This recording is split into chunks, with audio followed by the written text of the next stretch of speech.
Hey guys, I hope you're having a wonderful week. I just wanted to get on and share with you a story that I had thought about of when I was growing up. As I was studying the Come Follow Me this week and thinking about how Jerem was talking about the Lord's counsel and keeping the commandments, it made me think of this story. When I was about 7 years old, and I'll show you a picture here. This is me at about 7 years old, okay, in Minnesota. One bright sunny day, my older sister was out trimming the bushes in our front yard. And she came inside. I was playing. I didn't know what happened, but I know that my mom asked me a few minutes later. She said, "Denise, I need you to go outside and I need you to get the trimmers." But she gave me very specific instructions and said, "I want you to pick up the trimmers and come inside. I don't want you to trim the bushes because I think that there's a beehive out there and I think that your sister might have just gotten stung." So I did what any good 7-year-old daughter would do. I went outside and I got those trimmers and I started trimming away at those bushes, and man, was I having fun.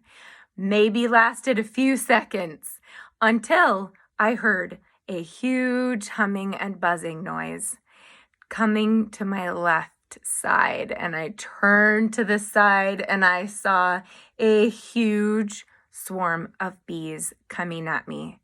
And I dropped the trimmers and I ran up those porch steps. And of course, I was frantic and I was crying.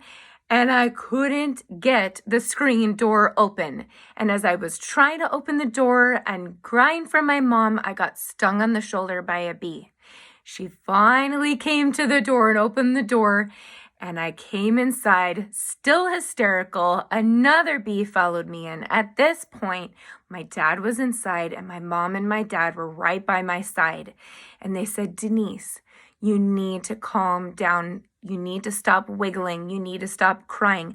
But all I could focus on was the fact that I had just gotten stung and that I was now being chased and swarmed by another bee. And so, of course, I was hysterical still and ended up getting stung a second time on the ankle. And I was thinking this week about Enos and how he remembered what his father had taught him. And I thought about Jerem and the counsel from the Lord to keep the commandments. I thought about how our Father in heaven gives us commandments because he loves us. My mom gave me specific instructions on what to do and what not to do, and I didn't listen. And as a result, I got stung twice. If I had just listened, I would have been kept safe and protected. I know that my mom loves me, and I know she wanted me to be safe. And I know that our Father in heaven loves us, and he wants us to be safe too. And that's why he gives us commandments, so that we can be safe and that we can be protected. And I love the song, "Keep the Commandments." And the words go, "Keep the commandments, keep the commandments. In this there is safety, in this there is peace. He will send blessings. He will send blessings. Words of a prophet, keep the commandments. In this there is safety and peace." I love where it says there is safety and peace. How we have words of a prophet who we not only get to hear in a few weeks at General Conference, not a few weeks, but this next weekend at General Conference, but we've gotten to hear words of comfort and peace in these past few weeks especially. And I hope that you know and remember that our Father in heaven loves you very, very much, and that there is safety and peace in following the commandments. And there is also safety and peace in listening to your parents because they know what's best. And Heavenly Father has trusted them to have you be in their care.